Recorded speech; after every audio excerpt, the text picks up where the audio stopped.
My name is Arne Hauge. I'm from Norway.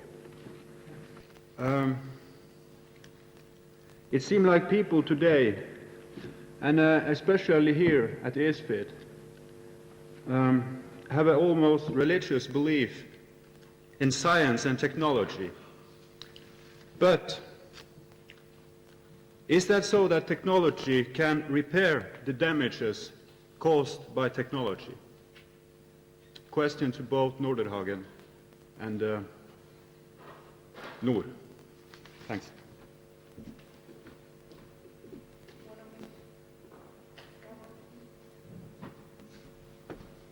Since I'm a biologist, I guess you can guess my answer. I don't think technology can solve the mess we are in. We are in a fundamental conflict between man and nature, and what we desperately need is a new attitude towards nature, an attitude which we, in our culture, East Europe, West Europe, doesn't matter. It is very deeply rooted. We need new laws, we need new technology, we need new, better bureaucracy, but it's not enough. We need a new attitude towards nature, and that's basic.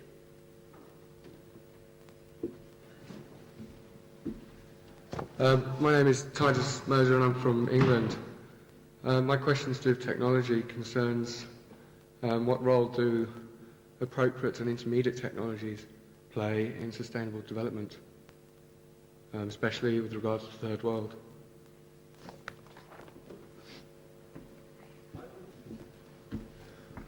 Well, I agree with you. I think that's important because the strong trend in today's society is centralization. More and more power isolated to the bureaucracies. If you should create a more human society with personal context, you have to decentralize, and then intermediate technology that's not harmful to the ecosystem is extremely vital. I don't think that the present centralized system can survive because it creates on the other side passivity. People don't take part in elections, for instance, many places. In the United States, just 50%. They don't feel that they have any influence on the system itself. And if this passivity continues, of course the society will not be able to become more democratic. I think that we have to cut technology down to a more human scale.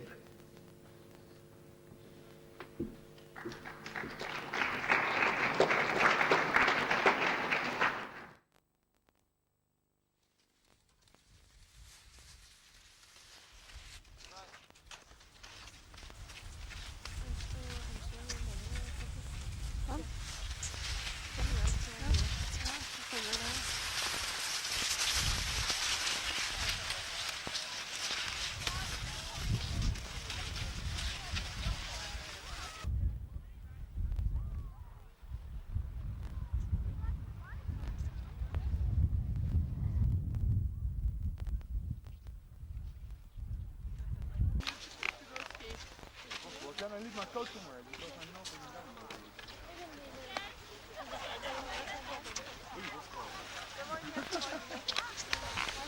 Have you got 5 minutes? Everyone got this thing on your sheet? Oh, you can feel it. Come on!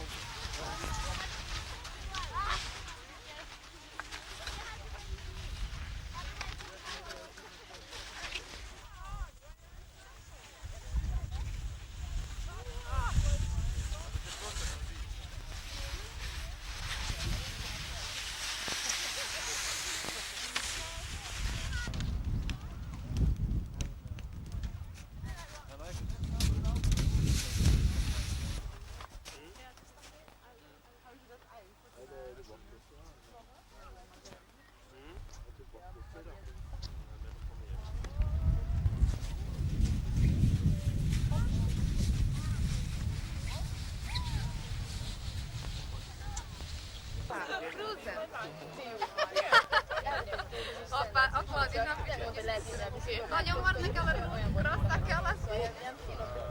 Ik neem mijn broer Követ bocsáztasszul.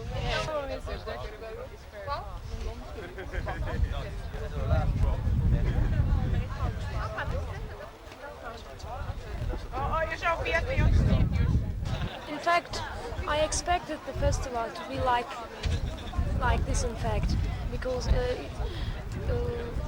the things that they sent me was wonderful. They all informed about me, about the festival. They all informed me. And when I came here, I found everything I taught in Turkey.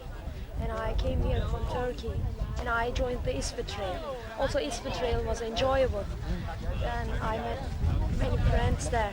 And here I had the first possibility to ski, and it was wonderful for me, I think. And I think it was, as you said, it was an experience of a lifetime, really. And also discussions are going very well. I think you should do it for the second time, I suggest. Really.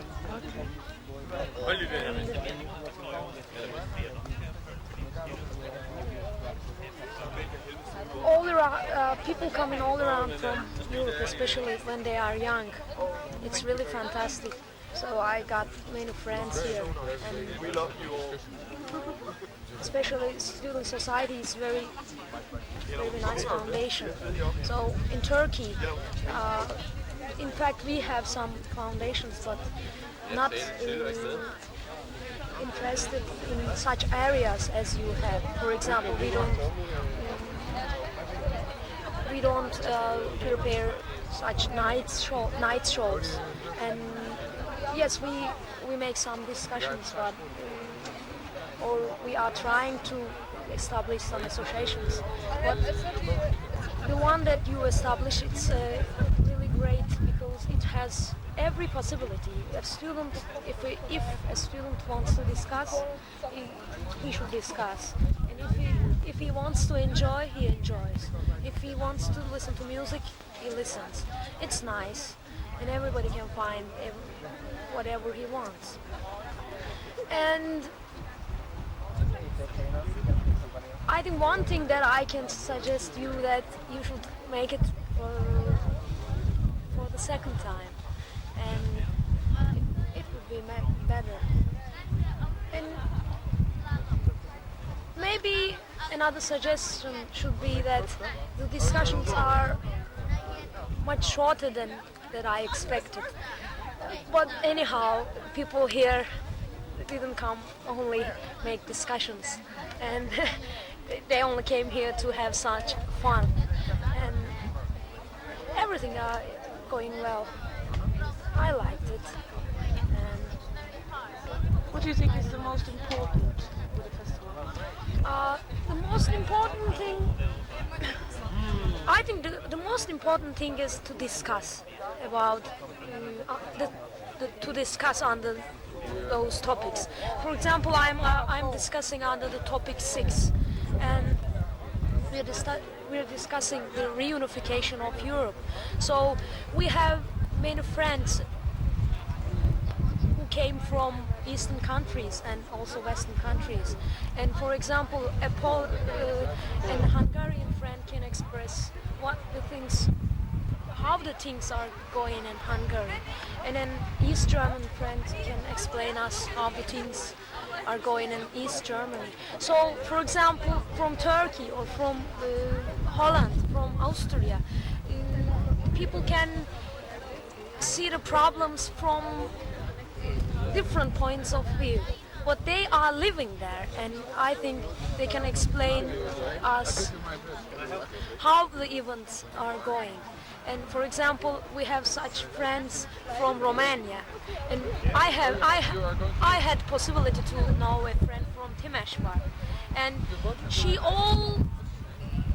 was all there when the events happened there. So it was,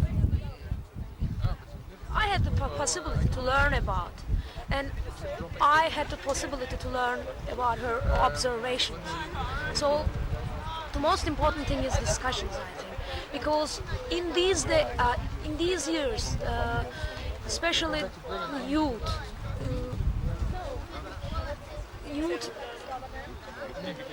is being more depoliticized, and depoliticization is a very good thing, I think.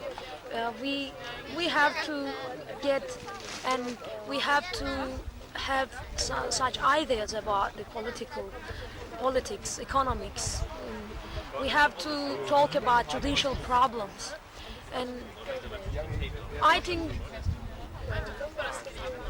politicization is very useful for us, especially know about the different political views and to hear from persons who has different ideas, and also our discussions are going in a democratic way.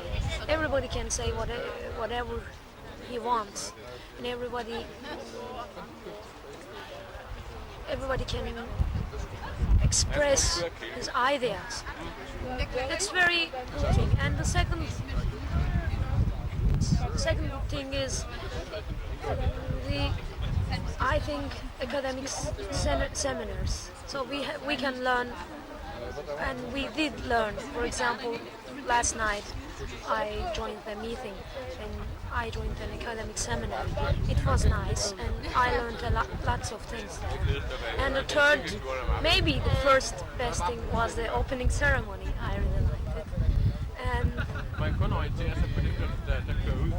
I think I'm studying law in Turkey, and as a law student,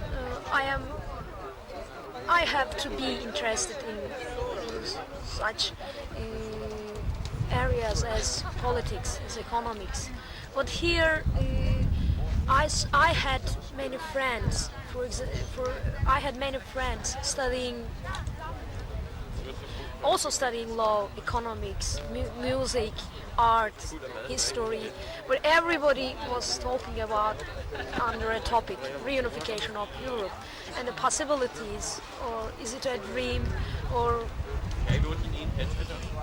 is it a reality what the populations create, what the people create?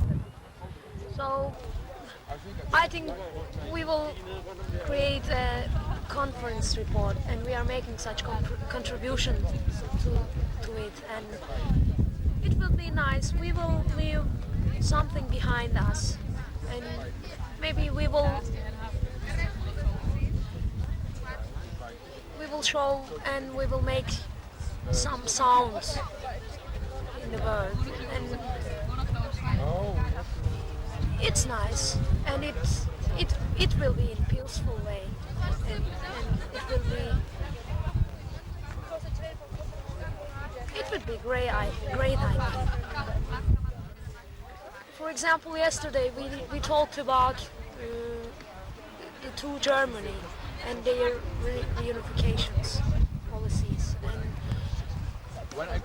especially we took the issue from the point of political point of view, and for example we accepted the idea that is it reunification? We asked each other, is it reunification, or is there joining East Germany to the West? Or is it called kingdom? Or is it called victory? We discussed about these things. And somebody says that it have to be a reunification, and somebody says that it's not reunification, it's just called victory. But anyhow, we discussed and we learned each other's ideas, and it was nice. So we discussed about the communism's future. We asked each other if communism had any future. Some said yes for the Latin America or for Asian countries, and some said no, and some said that communism has also communism has lost, can be lasting maybe only 10 or 20 years or 50 years, and then there will be no idea of communism maybe. And we talked about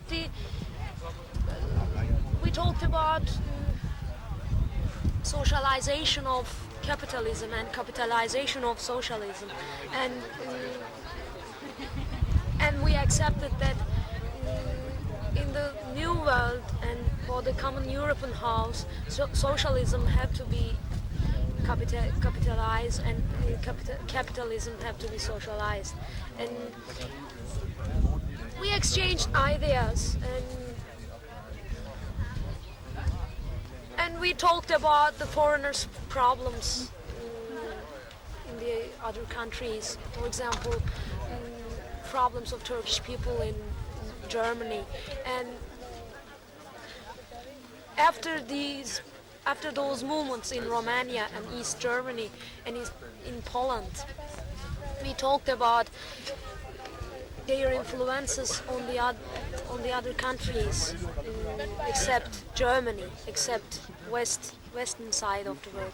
We talked about their influences on Asia, for example, or Africa, and because after these movements, world's eyes just were on those topics. Everybody was just talking on reunification. Some movements and some events in Latin Africa, for example, or in Africa or in Asia were forgotten. We talked about these topics and we exchanged ideas. It was nice. We liked it. And especially I saw a balance in the festival. We are doing such serious things and we are having such fun. For example, today we are skiing, and yesterday until 3 o'clock I danced. And after joining a serious meeting mentioning about the common European house, there is such balance in festivals. So we can also have fun, and we can also discuss on such serious things and that we have to be concerning. We are living in a period where I think it was best described as a bonfire of the certainties. Never, I think, have we had a year like we had last year, when the world has been so changed and so turned over on its face. And the interesting thing for students, I think, is that nobody foresaw it. None of your centers of excellence, none of your governments, none of your think tanks, none of your wonderful international gurus had ever prophesied that kind of revolution that occurred last year. And we all have, no doubt, all the images of the holes in the wall and of the border guards cutting the barbed wire that had been between countries for 40 years and more. But for me, perhaps, the image that summed it up wonderfully towards the end of last year was an announcement in the press to the effect that the Soviet Union had sold 16 tanks to Sweden, and Sweden was going to use the steel from the Soviet tanks to make Pepsi-Cola cans.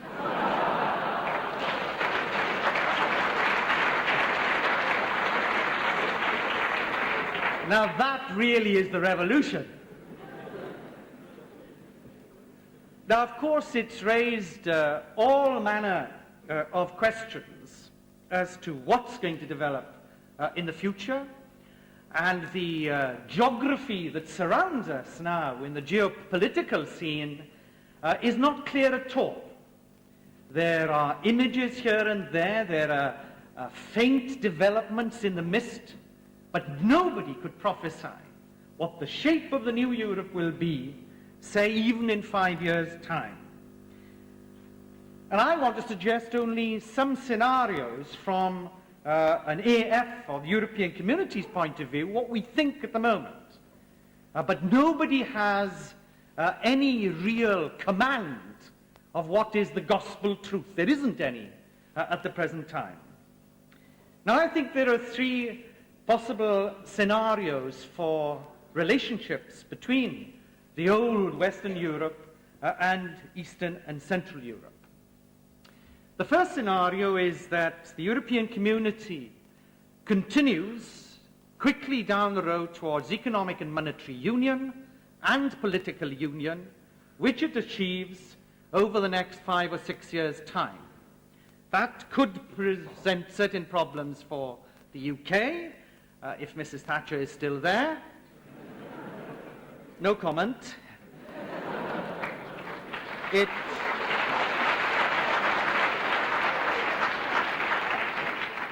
It could present certain problems for Greece, and it could present problems for Ireland and its neutrality. You could then have a second tier of states who are united in relationship to the European Community, comprising the EFTA countries, the Baltic states, possibly Czechoslovakia, Poland, and Hungary, Malta and Cyprus, all united in a customs union with European Community. And you could then have a third tier of states in Europe comprising countries as far removed, say, Russia and Turkey, joined in some kind of free trade association with the European Community. That is a possible scenario over, let's say, a 6-year period. But what of the immediate future? And let me perhaps just tell you just the main bones of what the Community's relationship is with the emergent democracies in Eastern and Central Europe at the present time. And it stems from a mandate that was given to us in June of last year by basically the OECD countries, of which Norway is a member, to take over the whole monitoring and organization of food aid to Poland and the economic restructuring of Hungary and Poland. The amount of money that we are talking about is already in the region of over $1,000 million.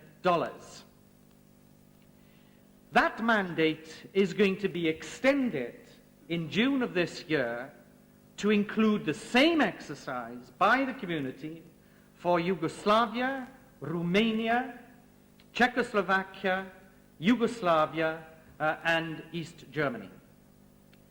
The amount of money that we are then talking about has been estimated by the Commission as being of the order of $1,000 billion over a 5-year period.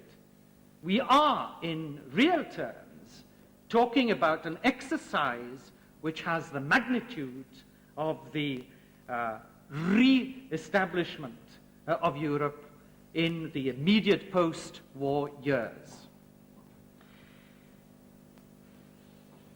For the Community countries, the member states at the moment, huge problems.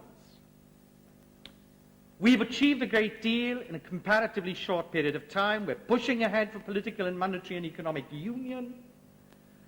But what now if we extend an institutional relationship to other countries? What effect will that have on achieving those ends? And that is a constant and current debate among member states. And how do we bring an institutional relationship about? How do we underpin those newly emergent democracies, just as the Community in the past has underpinned the emergent democracies of Spain, of Portugal, and of Greece? And there are various possibilities. One of them may be an extension of the CSCE conference. As you know, hitherto, it is only a meeting of governments to talk about security questions. And the next meeting will be trying to plan for the next Helsinki talks scheduled for 1992. But it's never had a secretariat, it's never had a bureaucracy. How do we encompass it, therefore? Another idea is that we might forge links with Eastern and Southern countries with an EFTA if the EES process works and we succeed in signing a new treaty between EFTA and the community by the end of this year.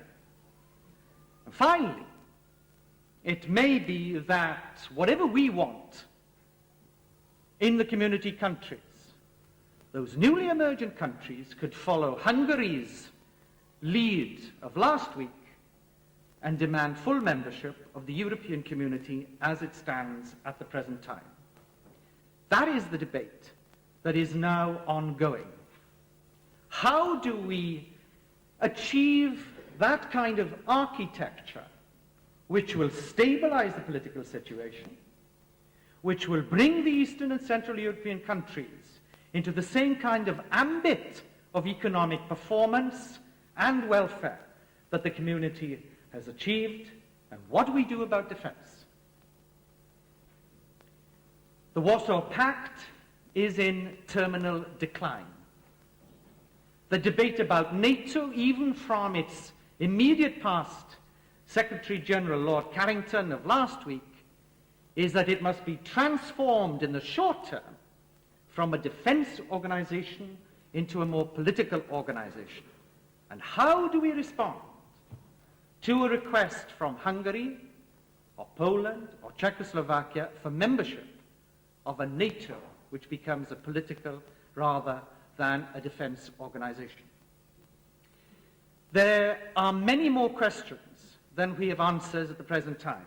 I think for the community, we rather tend to feel that there does exist within Europe at the present time an institutional structure which has prevented warfare breaking out in that cockpit of battle, which is Western Europe. Secondly, that has developed a philosophy which has been removed from either the American influence or the Russian influence when they were demonstrating empire-type philosophies. And thirdly, where small countries in that community have the same kind of say as the big countries, and where their presence there is determined by the rule of law.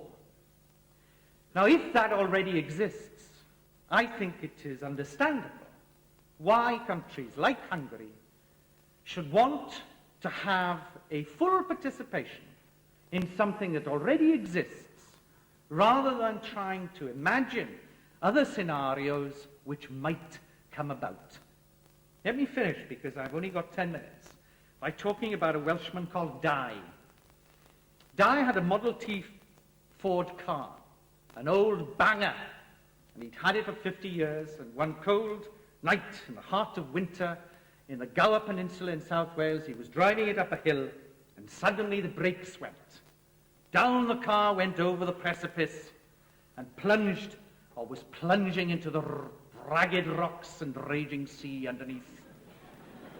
But Dai was able to leap out of a window and grab hold to a friendly piece of tree. And clinging to the friendly piece of tree, he looked down and saw the car smashed, turned up to the heavens and said, help me, is there anybody there? Help me." And suddenly, the whole firmament of the heavens was filled with the voice of God. And the voice said, "Yes, my son, there is somebody here." Help me, said Dai. "I will," said the voice. "Put your trust in me, and I will lower you gently down to the ground beneath." And Dai looked at the raging seas and the ragged rocks, and turned his face back into the heavens and said, "Is there anybody else there?"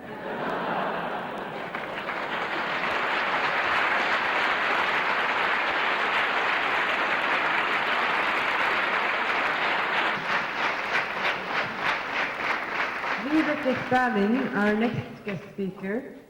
Now, she started her career as a Danish journalist in the respected newspaper Information, and now works for Danish radio. She's traveled altogether 15 years in Eastern Europe and is considered a prominent expert in Eastern Europe in the West. Welcome.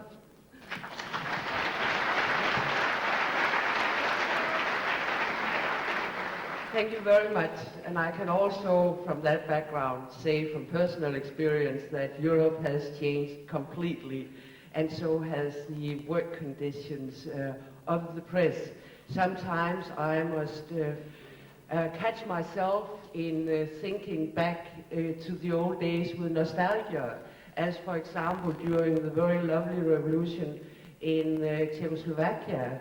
I mean, before, when I came to Prague, I could go up and knock the door of Václav Havel, and he would have time to sit down and talk for an hour or two. And there you came in the days of the revolution in Czechoslovakia, and you could just see a glimpse of Václav Havel behind all the cameras of the American TV teams.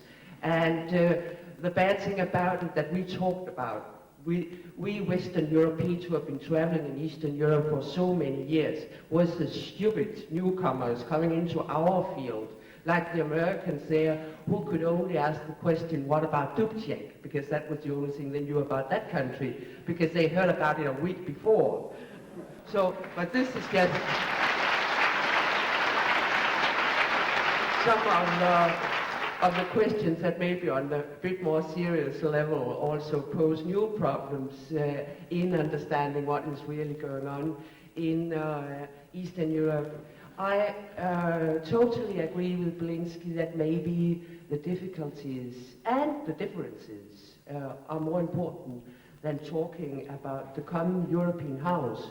Or I would say it that way, if we should find it, we must realize that we can only find it through a period of taking the differences and the difficulties very serious, also with all the chaotic situation that we will see in the coming Europe. This has to do a bit with the medias, but I will come a bit more concrete to the media and the role of the medias, which I was asked to talk about here. And the role is extremely great, like we all know, and it was also great during the '89 revolution in Eastern Europe. One can sort of also take the position of the medias in most of the East and Central European countries. I think we should get used to not saying just Eastern European countries, but also name them those countries who are Central European as such, because I think also on the level of language we carry some bad habits with us. But in a number of these countries we did see the development in the medias, in TV and radio especially, as sort of the turning point.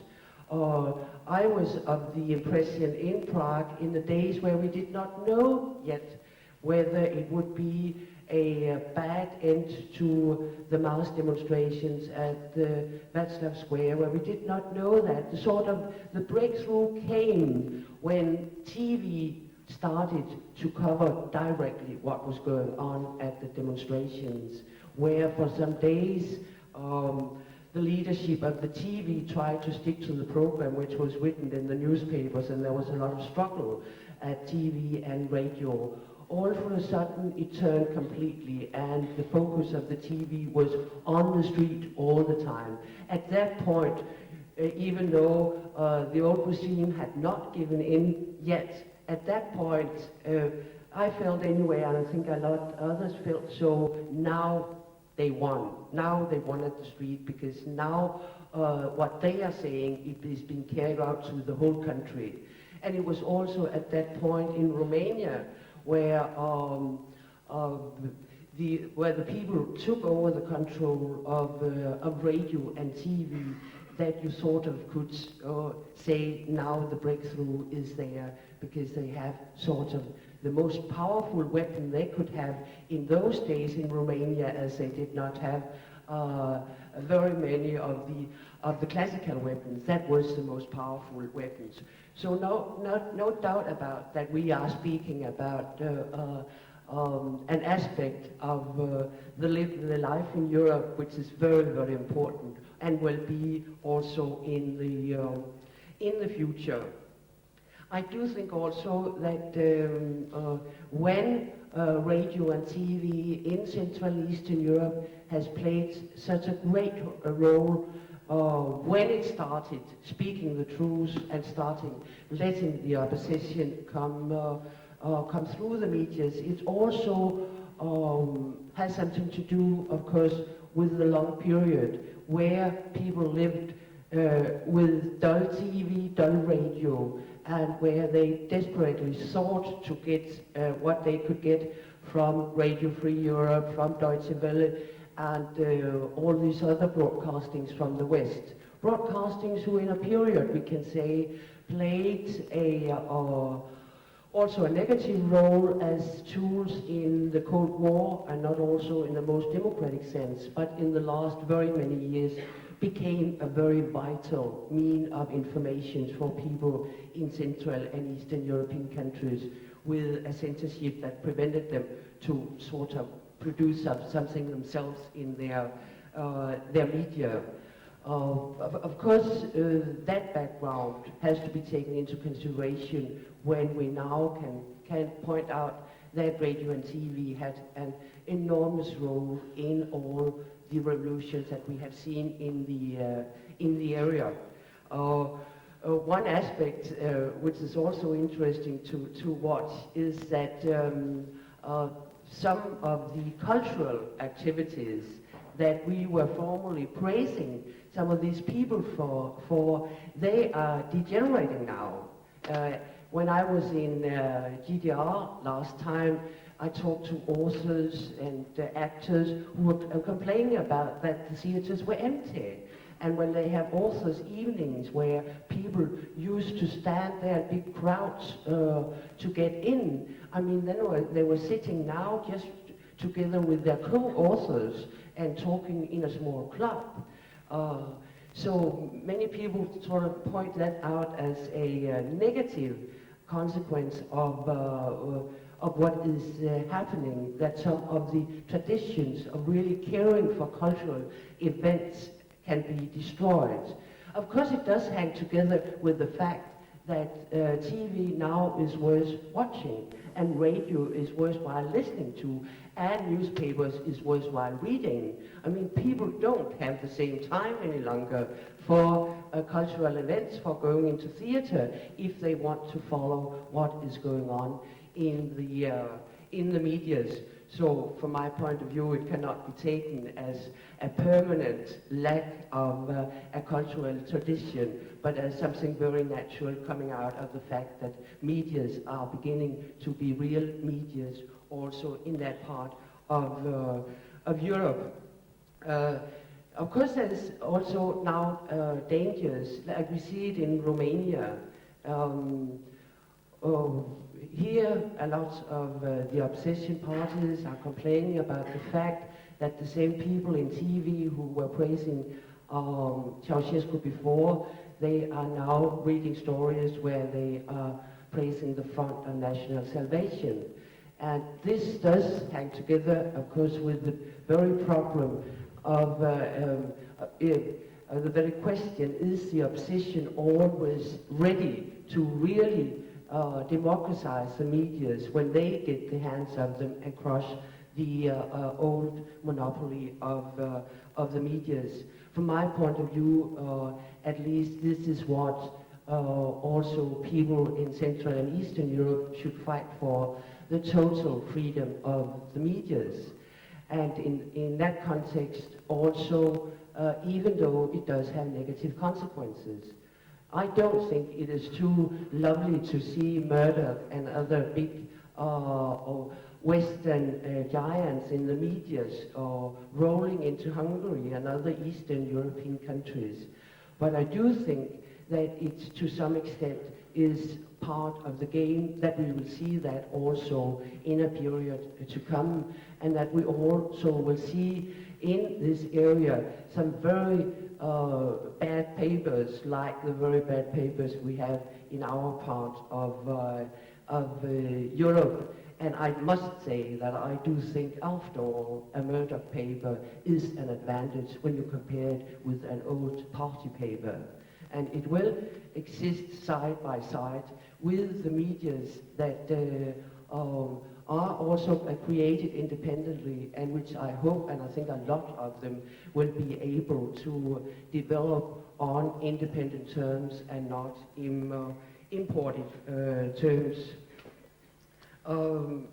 If I should point out, also now going a bit to the Western press and what is going on in Europe right now, I do think that we are up against a lot of misinterpretations that really can damage a real debate among people in all parts of Europe right now. I mean, one of the classical headlines in the newspapers is bourgeois victory in Hungary, bourgeois victory in Slovenia, bourgeois victory there and there and there.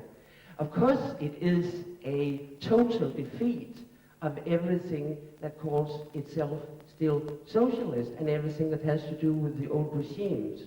But it is a massive misinterpretation to call it bourgeois victory in our sense. I mean, if you look upon Hungary, we have a party which was part of that bourgeois victory, the Free Democrats, which are intellectuals consisting of the dissidents through the 70s, intellectuals, the best authors of the country, the best scientists of the country. Well, does any of you Western Europeans here know one single bourgeois party in Western Europe that is created by and led by the most prominent intellectuals in the country? Well, I don't know.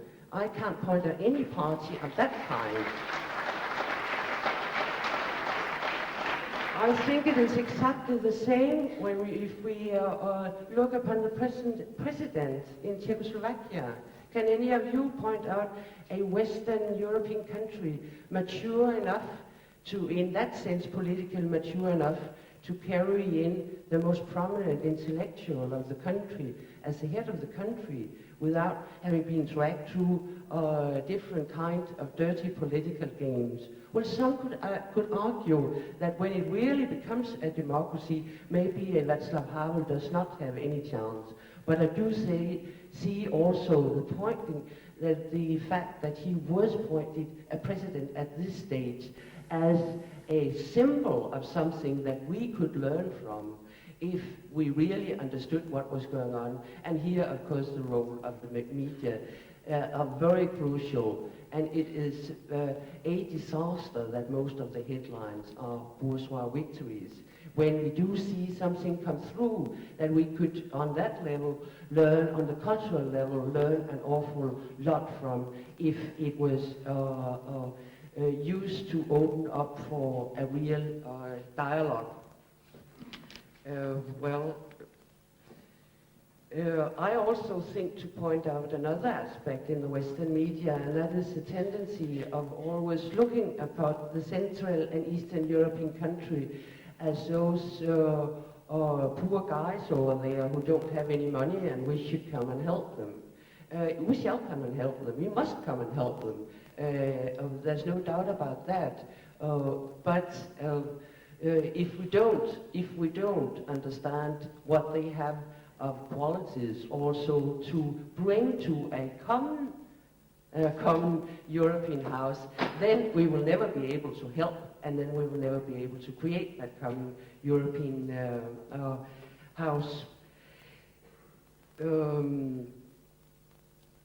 It was asked in the program for this evening, will the newspapers, the radio and TV become a unifying or disintegrating, or have a unifying or disintegrating role in the future Europe or in the present Europe?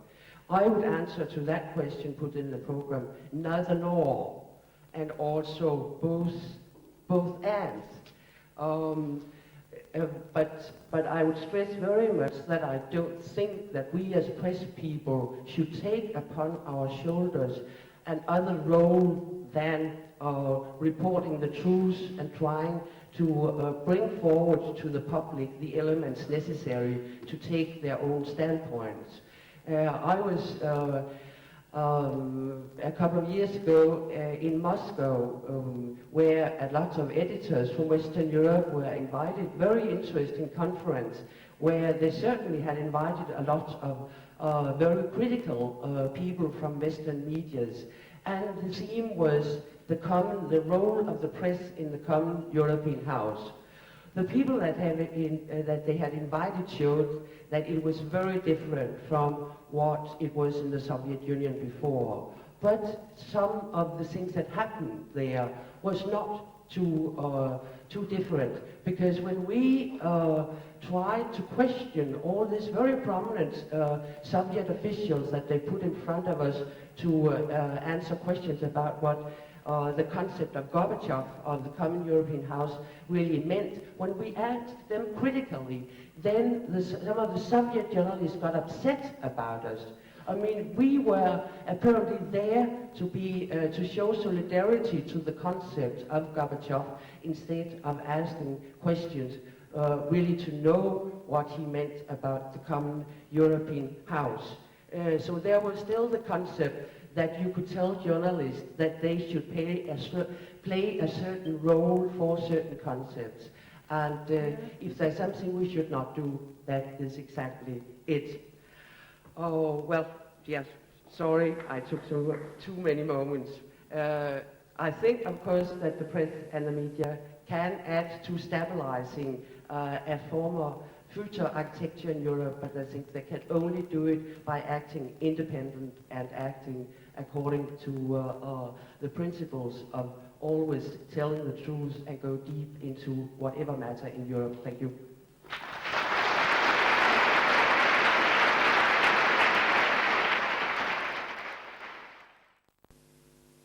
Did you get on the train? Yes, the ISFiT train.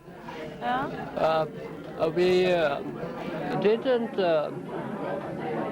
get the ISFiT rail from the beginning because the Romanian students didn't get the Austrian visa. Oh. And we rejoined the others at Berlin. But we went with the ISFiT rail. Yes. Yeah. And we enjoy this idea of the ISFiT rail. It's a genial one. How was the atmosphere on the train? Very good. Very good? Very good, very animated. We found our friends, and we discussed about all the ISFiT problems. With the Romanians, we found in Praga, I think, the first student, he came from Czechoslovakia, and she was an ISFiT participant. Where are you going to? We asked her. Oh, it's somewhere. It's a real interesting thing. I go in Norway at a student festival, international one. She said, oh, that's our way. Hello, what's your name? And so. And we went together up to Berlin, where we meet the others. Can you, in a short way, tell us what you think about the ISFiT idea? Oh, for us, for the Eastern countries, it's more important than for the other countries of Europe. You have had the possibility before to meet other students, to have contacts, to establish an European students network. But for us, it was quite impossible. And for us, for the Romanians, I mean first, it's a cosmic idea. It's more important than... it's the most important idea after the revolution, and it's a gift of the revolution for us. It's like a second revolution in Romania. Yes? So what do you think about the social life on the festival? Oh, students always are living people, and I enjoy it. I love it. You see, the students of all Europe are very, very well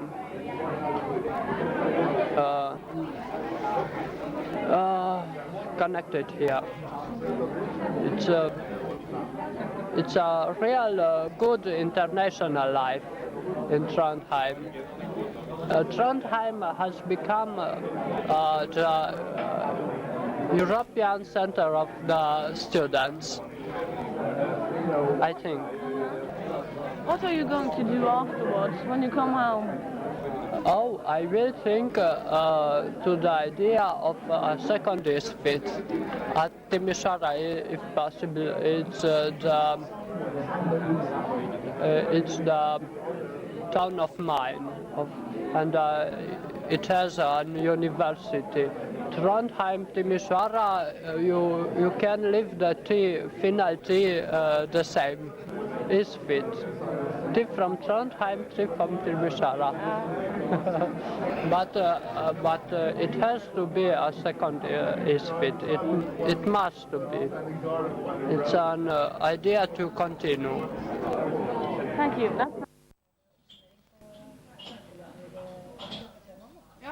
Jeg tenkte på etterpå, fordi du skal ha alle punktene der. Jeg har lyst til at noen av oss kan få lov å være til personen til gjøre noe.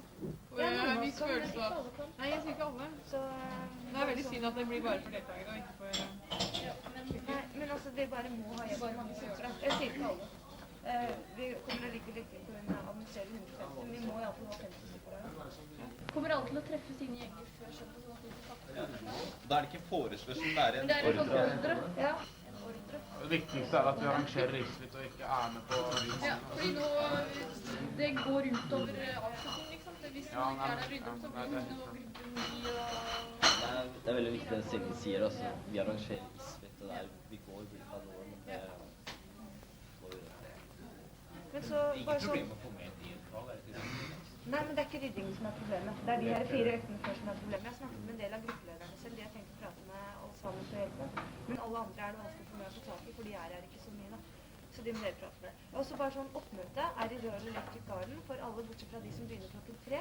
De kan møte foran gamle fysikk, for det er der vi har mat nå. Vi skal dit og legge mat. Hvis de møter opp i Royal Electric, så er ikke det noe krise det heller for å komme til. Men bare sånn oppmøte i Royal Electric Garden, så det er helt bra. Ja, det var det jeg skulle si. Hvor skal de skrive seg på liste før? Listen henger i sekretariatet på den der...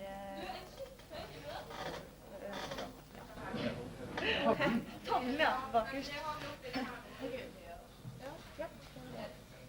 Ok, middagen i morgen går greit? Middagen i morgen er det veldig få som skal ha her da. Det er veldig mange verter som har sagt at de skal lage det.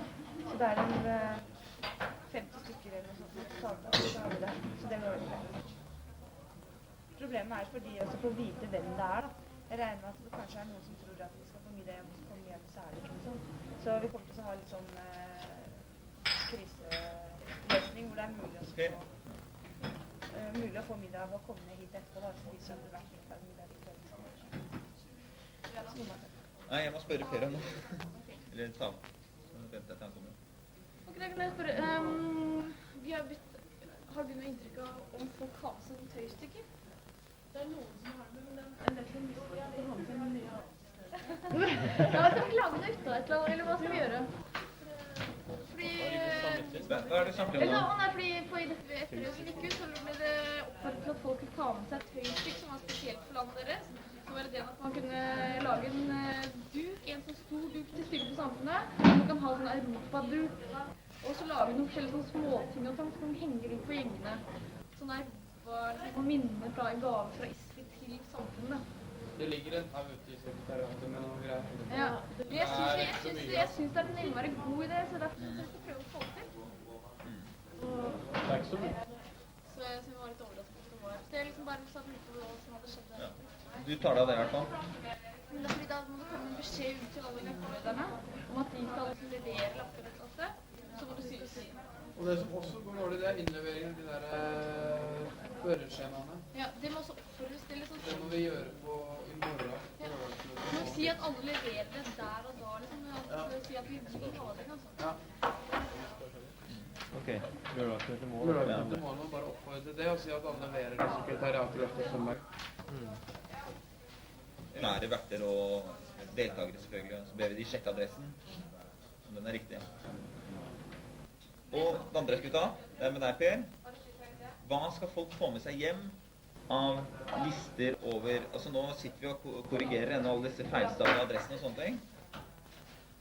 Laila satt i hele går kveld og gjorde altså retninger på, slik at du får skikkelig oppdatert liste over alle som er her. Men fremdeles er det mange av de siste påmeldte som vi ikke har noen særlig andre opplysninger på enn navn. Fordi at, ja, ikke det blir skrevet opp i det dette.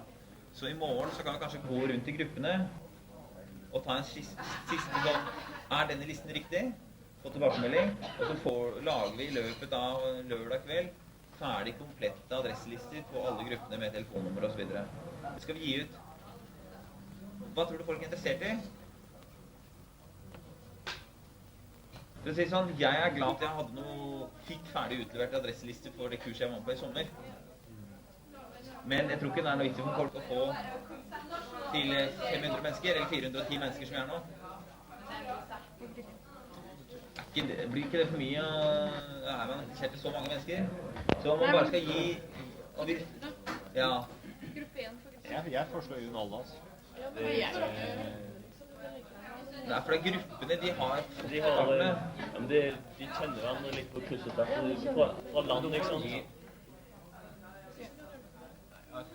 Vi deler ut grupperna, får ut dem tidigt, får ut dem så de är färdiga till lördag, dela ut dem på lördag och ser de vilka adresser de har så får de ordna upp det själva. Nei, altså hvis det er noen som har gale adresser, så er det bedre at de får korrigert det før det trykkes opp i hundrevis av eksemplarer. Derfor så skal vi prøve å gjøre en ekstra innsats på det, for å få... Da får du den ekstra jobben på gruppelederne igjen. Da må det gå sånne papirer rundt der, og da blir det masse igjen. Det er et helvete, altså det er... Altså jeg synes ikke det der at vi skal tilstrebe det målet å ha sånn der tipp-topp oppdaterte lister. Det går på bekostning og så jævlig mye. Nei, men hør her at vi skal jo sende ut sluttdokumenter og så videre også. Så vi er nødt til å få det der litt skikkelig. Ok, men det går på bekostning av mye, altså. At man skal ha sånn der tipp-topp Det er ikke for det for gruppelederne, altså. Det er jo det, akkurat det der. Alle de som har kommet hit må jo ha fått brevene sine et eller annet sted, så vi adressen. Men... sender vi de listene med lunsjfolken, hvis vi klarer å få det. Kopieringen skal det med på det. Det må skje på natt til søndag. Det fikser dere. Ja, vi har... Jag syns inte det är värt en massa bry. Jag syns inte det är värt en väldigt massa bry. Nei. Hva skjedde med de som har blitt meldt? Hva har de fått Ja, noen av de har fått det, men så var det når alt stod på hodet her, så bare fikk vi skrevet ned et navn på baksiden av frimerket. Og så en strek med krøll, hvis de kanskje var kommet og ikke visste. Og så det var litt kaotisk i begynnelsen, men de som har kommet etter hvert, de har vi klart å få, altså. Så alle står i en eller annen perm? Alle står i en eller annen perm med navn, ja.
kamera.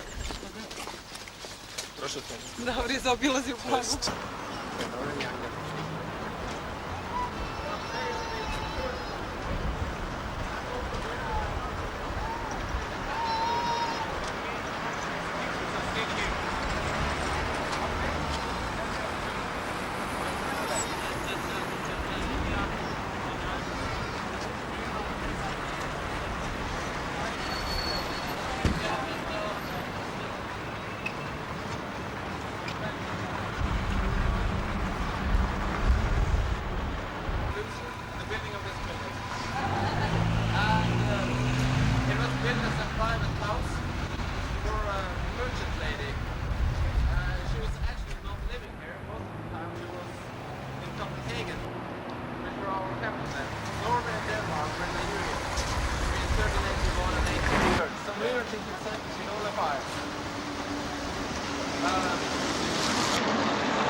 On the back here, you have an old car. Originally, it was much larger, made for these merchant women. It is still closed to the public. I think some fence so we can't see through it. But that was also supposed to be Rococo. And I hope you're going to see the island up there.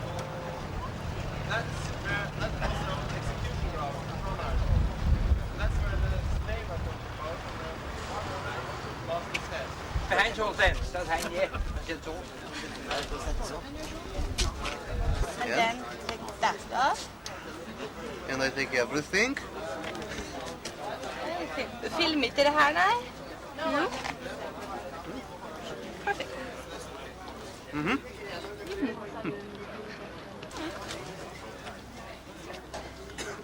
It tastes like fish.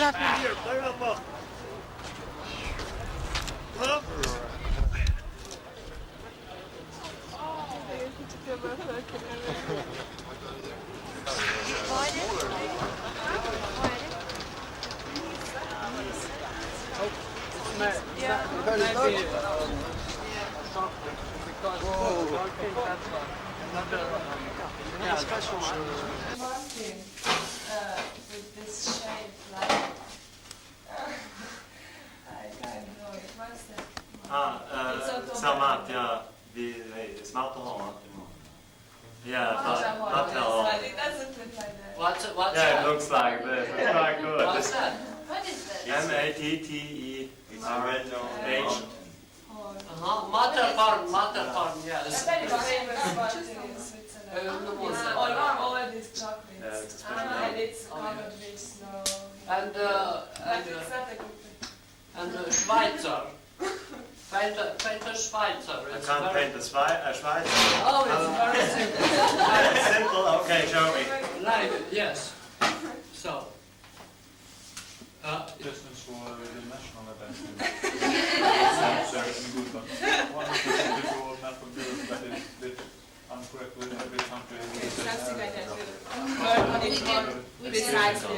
Well, I think it's not necessary. Maybe we can make it a symbols of the countries around, and in the middle a little cut of Europa, which is a little part, you know. Yes. The pizza, maybe. Yeah. Yes, but Okay. All of them are speaking spaghetti English. are coming from China, so it's spaghetti. Yeah. If you can draw it. That's what I wanted to say. We should point out this. That I live in Hanover. Yes. Nothing to do with all this bad stuff. Yes.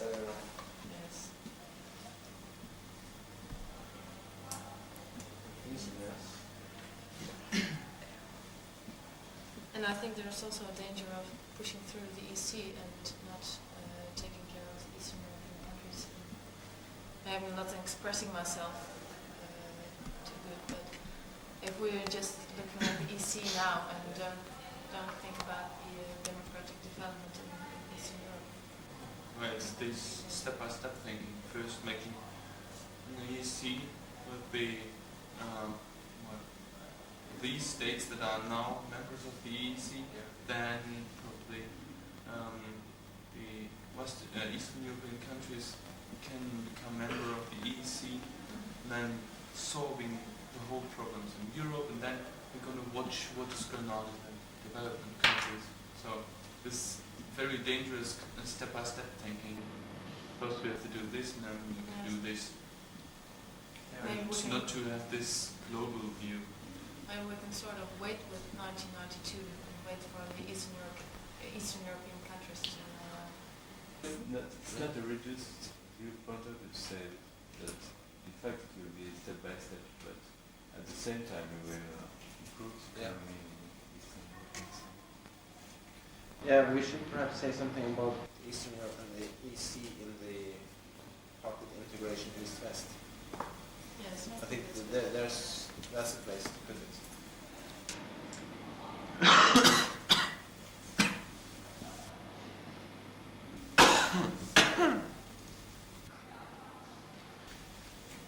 Okay, and then the step by step. And here on how much integration we want. That 1992 first, and then this low integration of Eastern Europe afterwards. Yes, as it depends on the development of Eastern European countries. So maybe the first unification of EC won't take and be realized in 1st January 1993. Can you gain a common Europe if there is this sort of distinction between more developed countries, industrialized countries in Europe, and underdeveloped European countries, so to say?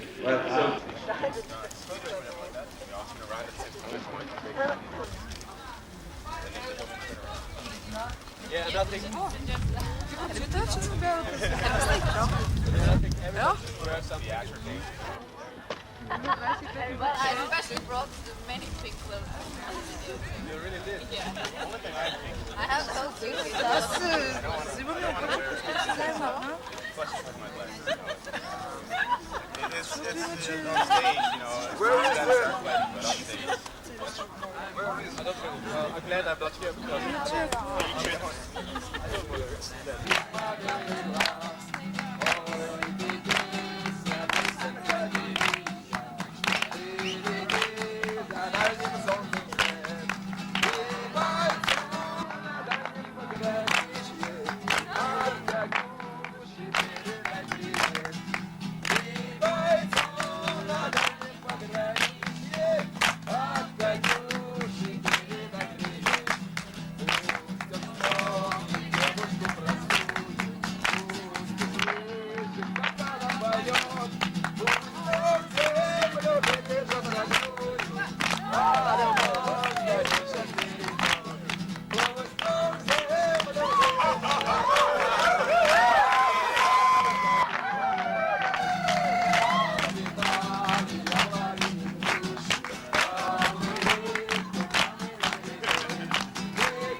please don't forget this point, because this is very, very important.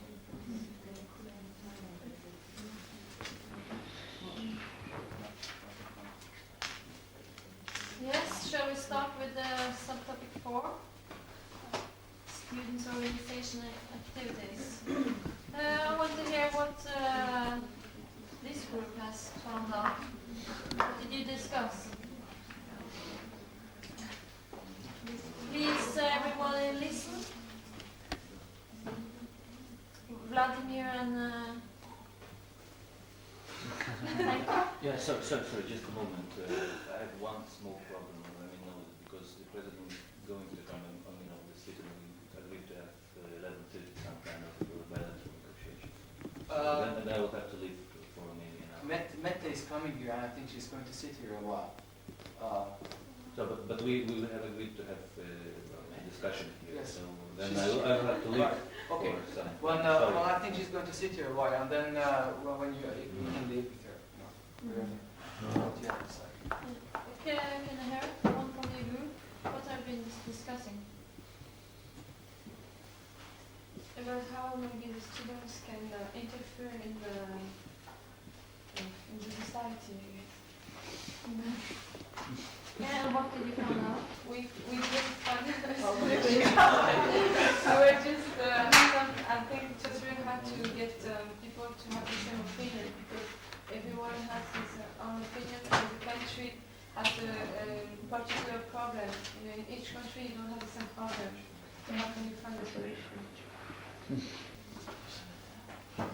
And our group, what were we discussing? Vladimir, maybe you can tell? Yeah, sure.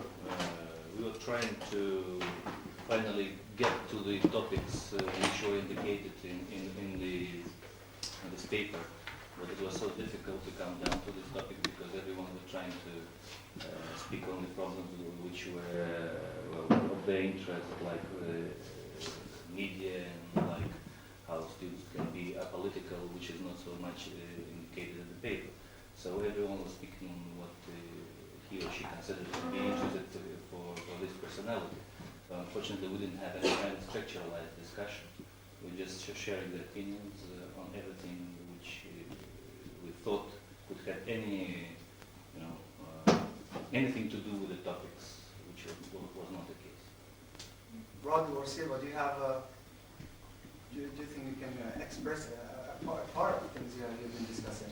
Yes, we have talked a lot about if students should or should not take part in parliament. And there were two. there were two points. We disagreed. There were finally 2 points of view. One that students should not take a part in parliament because they're a small group numerically, and because they have problems. They want things that concern only themselves. The student concerns are only the students' concerns. And because parliament is a place for people over 40, and because it counts because when a 22 years member of parliament goes to the microphone and addresses 240 guys over 50, I can assure you that nobody listens to them. I don't say it is correct. I say it is. I'm telling you the way it is, and you must have seen it on TV. Even young people in their 30s, 35, when they speak in parliament, you can notice by the way the others react, and by the influence it makes on the debates, you can see that they're not being listened to. There is, I think, in Hungary there are several parties now, and there is a party for the youth. I can say so. Young ISFiTs, the Young Democrats, or what the name is. And there was a debate, and many people saw it on TV, and it was really strange that from this party, the boy, so he was young, he was some years older than 20, and he argued so good that the older people there couldn't answer, simply couldn't say anything, and it was really good. And I think if the young people are like this, they can have a really good influence in the parliament too. This has been the second version in our group. Hi, everything was first. Okay, I just wanted to give an example. In a company, you have some young people, and they are listening because they're qualified to the job they're asking to. And the age doesn't count. I mean, you have some people who are 60 years old and some are 30 years old in a company, and they all can say something if they are qualified. And if you have some students in the parliament and they are qualified, the people will listen to them because they can have good and how you say, a straight thinking, a very clear thinking, and you can listen to them. Yeah, I think that's the point, you know. If the students in parliament should just look only on their own goals, only on what concerns them as a students, a social group, students, or if they should be members of parliament and take decisions all around the problem or the package of problems. If they do it this way, then they don't represent the students, and they are just activists. And it's fine. It's fine if young people take part in parliament and take part in politics, but they are politicians then. That's why I think that it's not worth to have students in parliament, because concerning they will look only at the problems which concern students, then they take seat of someone else who could say something important to things which concern the whole country. Well, I think that the practical, I'd like to support this idea because the practical following from the student being in the parliament is that he is unable to take part in all the discussions. So the most of the time he's just sitting there, and only if it comes to the student question, which is not very often, so he can be active, and it's quite ineffective. And more, if he concerns only the student problems, so he probably wouldn't be elected at all because he wouldn't get enough votes. So I think that our problem is that our parliament is not democratically elected. Right now, but it's a little bit exceptional. Yes, okay. Now we've come to the point of the big contradiction. We've been discussing about the responsibilities of students toward the society. And after all, we want to divide the whole problem in the society being of student interest and being not of student interest. There are no problems in the society that students are not interested in. There is no an issue in the society which in this or that way is connected with either today's status of students or tomorrow. So I think that students should fight to have their representation in the parliament, and they should not only discuss and be active in the problems that concern the student life, but all the issues of the society, and this is part of the responsibility of students towards the society.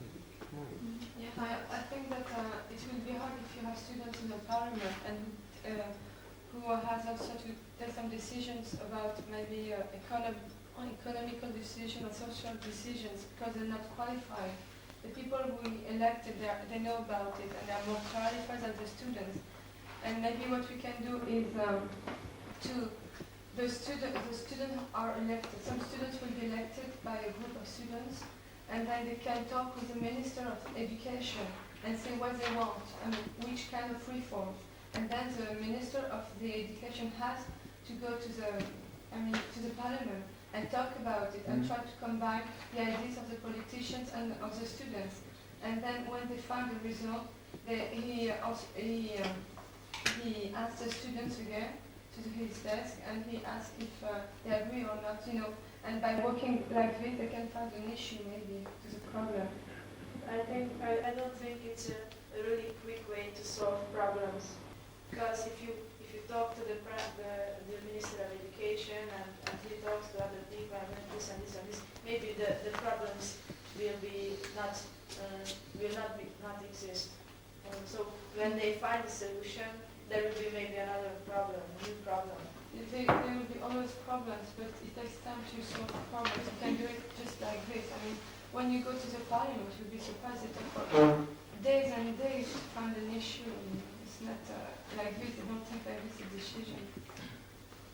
So I wanted to ask that Fidesz, that youth party, that's not only students' party, I think. No, it is not. Yeah. So that's a political party, but what I was talking about just the students, really a small, I don't know, it's about 100,000 students in my country. So this group of 100,000 students, if they should take part in parliament and take care about their own matters, that was my point. But I think if we know some of the things that has happened. We have kind of an idea, and I would like you to give us like 3 minutes to talk a little bit about the history and the traditions that are missing in your country, who is Romania. And well, you have said this before in our discussions, but for the people who haven't been to our discussions. The point is what the introduction I will give you is that Bulgaria and Romania, for example, has been through an influence of Turkish influence, long tradition, and also with a communist regime the last 45 years. And this has led to that there are certain, well, you may call it the missing link of a democratic tradition. And if you could... Yeah, that's a good starting point. So you may also know as well as me that there is a different world there in Eastern Europe. You can find there apparently similar people, with men with two eyes and two hands like you, but also if you try to go deeper, you'll find enormous mentality differences. Well, maybe as I just told you, yesterday evening, it's worth to try to go there and stay as long as possible to notice that it's not enough to hear what's going on there, and maybe it's not enough to hear people from there like me speaking to you, because there is that characteristic of the Orient and the Orientals not to speak their hearts. You just see somehow beyond what's being said. Well, so after this attempt of introduction, I'll tell you that maybe one of the main causes that makes us so different in our mentalities is the fact that during the Middle Ages, once all the European people finally shaped into entities, the situation became different because of a factor that appeared in the East, coming from the East. It was not only the Turks, but all the migrating people, all the plunderers coming from Asia. And well, from geographical reasons, it was us who got this mission to stop them. And well, all this continuous fight, reaching its climax in the secular fight with the Turks, made us step in the same place without developing economically, culturally, and so on. The Bulgarian colleague Sviatoslav said a very, very impressive thing for me. It just moved me a lot. I just felt like that. He said the day before yesterday that in all the 6 centuries of Turkish slavery that Bulgaria has got, in all this time Europe has got a Michelangelo, a Da Vinci, a Rembrandt, and so on. Well, maybe because of this historical mission of Eastern Europe,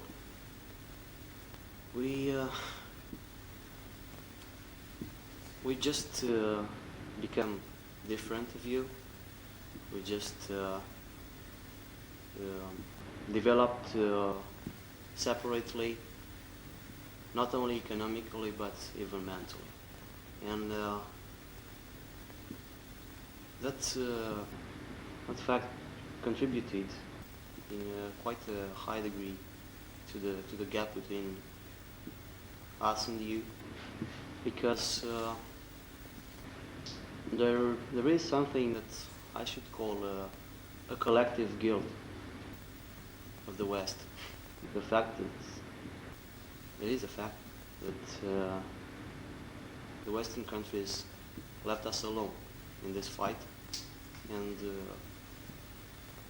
poetically speaking, they went on developing themselves in a selfish manner, letting us to protect them. Well, I don't want to say that fighting Turks and all the other Tatars and whoever came, we only aim to protect Western Europe. No. We first protected ourselves, of course. But to just think what should have happened if, for instance, Wallachia and Moldavia had lost the Danube border, and the Turks would have got into the middle of Europe.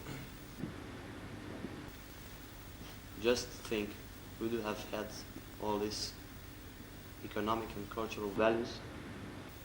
Afterwards, the indifference of the West went on. This century, immediately after the first fascist and Nazi movements and the revisionist movement, when the war was imminent, and the danger for all the others was much greater, because, well, our countries were less military prepared for the conflict, and the indifference of the Allies just pushed them into ways that were without return.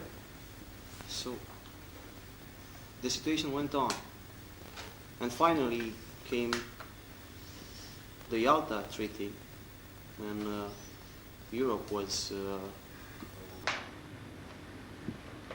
decided to be divided into two main spheres of influence, and without mere asking the opinion of the Eastern countries, the superpowers decided that some countries should follow the capitalist line of development and some other not. Because the Russians needed some prey, and why shouldn't we offer them something that that doesn't belong to us? It's very cheap to offer another's possession. So let's have the Soviet Union be satisfied with some sacrificed countries that remained in the Soviet influence sphere for all these years. Well, history is history, and here we are in the 1990, and this present degree of development, with these gaps I've already mentioned, gaps from all the points of view, not only economic, and I warn you that it's more difficult to fill the mental ones, and to change mentality of people.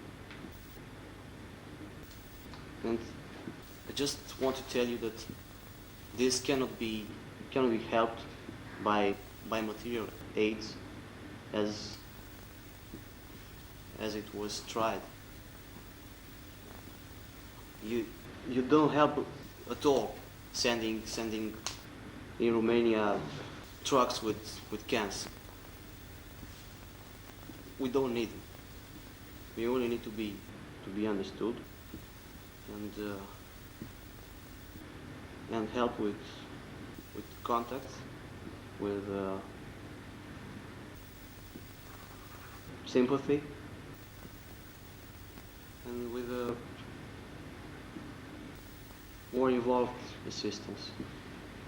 And first of all, we need dialogue. And you should accept it. You should renounce it, all prejudices, and you should always remember that, as Napoleon said,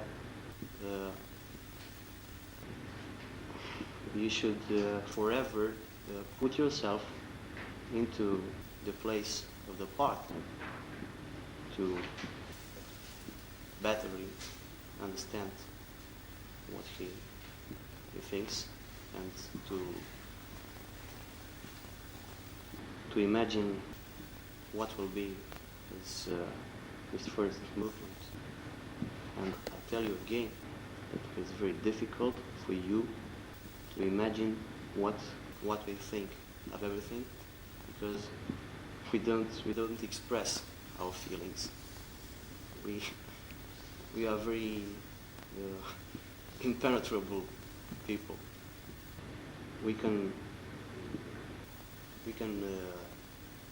appear as silent and impassible, but we are not. We are more sensitive than people here. Well, it was so general because you all asked me to, but if you want to know very special details, I'm very willing to give them to you. That's it. So let's go on. I'll try to resume some of the points that you took up. Short. One of the points I've taken up, and I think it's very important, is that there is a difference in mentality, as he pointed out, the human relations, and that they are different. And so that for us it is it's very easy for us to sit here and discuss in the West, where everything runs so smoothly, and to figure out good solutions, because we have found them. But we did that in 300 or 400 years. That's one point. And then another point you took up was that you really felt that the West had used you as that the West had just used you how they could and profited from you. That's another question, I think, a bit. But we'll go to the questions and comments. You can start. Can you introduce yourself and say where you are from? Well, I'm from Romania, of course. Okay. Why, of course? because I just want to speak about Romania. I'm living in the middle of Transylvania. And are you Hungarian or? No, I'm Romanian. And I'm medical student. I would stress only three things that touched our history. First of all, a gap between our small territory and the great states that were around us in the history. I mean, and at the northeastern part there were the Russian Empire, during the history. In the southern part there was the Turkish Empire, on the west the Austro-Hungarian Empire, and sometime the Polish Empire. So we were in the middle of all these empires, and they had work in our country. And another thing it will be the cultural gap, because like background we are Latin, and we were far away from the other Latin nations, and this gap shaped our history. And the other is the religious gap. I mean, we are the last Christian nation in the far Eastern Europe. Not now, we were. I mean, when the Turkish Empire were on our borders, they were Muslims, or something else, and we were Christians, and there is sort of a gap. But, and concerning the AIDS that he said, I'm working in hospital in my town, and I know that drugs that you send there they arrived in the most important moment. So you feel the need for those aids? Yeah. There is.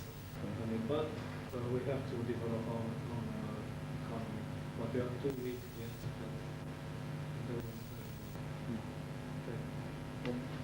Okay, Steven, you introduce yourself. Sure. So my name is Steve Carlson. I'm from the United States. So I wonder if I can include myself in the West when I use the word West, but I use the word West anyway with an open definition of West. What you presented with us in your history was sort of a collective guilt, collective accusation of guilt for the history of centuries. And when I look across these faces, I can see that most of us, all of us perhaps, had nothing even to do with the Yalta Agreement in our recent history, and certainly not even with the 1950s, 60s politics, and not even the present politics. Beginning with that point of view, I mean, what really can we do now? That's the question. I agree with your point about the question of dialogue. On the other hand, I also wonder what kind of dialogue should we make, and how should we make it? So, are you suggesting that we come to your country in groups, practically speaking? Are you going to come to our countries? Should we simply have these dialogues on the national level, organized, or should they be individual exchanges of students? Practically speaking, I want to know this. I think that whatever material aid that we can give is perhaps useful, as your colleague pointed out, and certainly material aid is not the only thing. But so I found myself left a little bit short by the history. The first point was that the whole question of historical research in the area is always very subjective and quite often very politically oriented. And for that reason, I think that I would even suggest that the historical education that you've received has been very subjective due to the nature of your history in your country. So I would suggest, for example, you talked about Romania as a defender of European Christendom through the centuries. Well, I've heard the very same discussions from Hungarians as well, and I know that neither is really quite the objective truth when we look at it as well. The Austrians as well defended themselves, and the Poles had their heroes as well at the gates of Vienna. So, I was speaking generally about... Generally, of course, but I'm only making the point that, of course, it's a general point that you make, but... So, let's not start with the history and with collective guilt, and let's not start with generalizations like that. Let's talk about now and what needs to be done specifically to solve the questions of the Romanian political stability right now, the minority conflicts, which have not only national consequences for Hungary and Romania, but also for the rest of us here as well in the new European order. And I'd really like to know more about the question of dialogue. Exactly how can we start that dialogue, which I agree is really the most important part of the process. Yeah, just to stress the point, it's important to, try to know some of the background.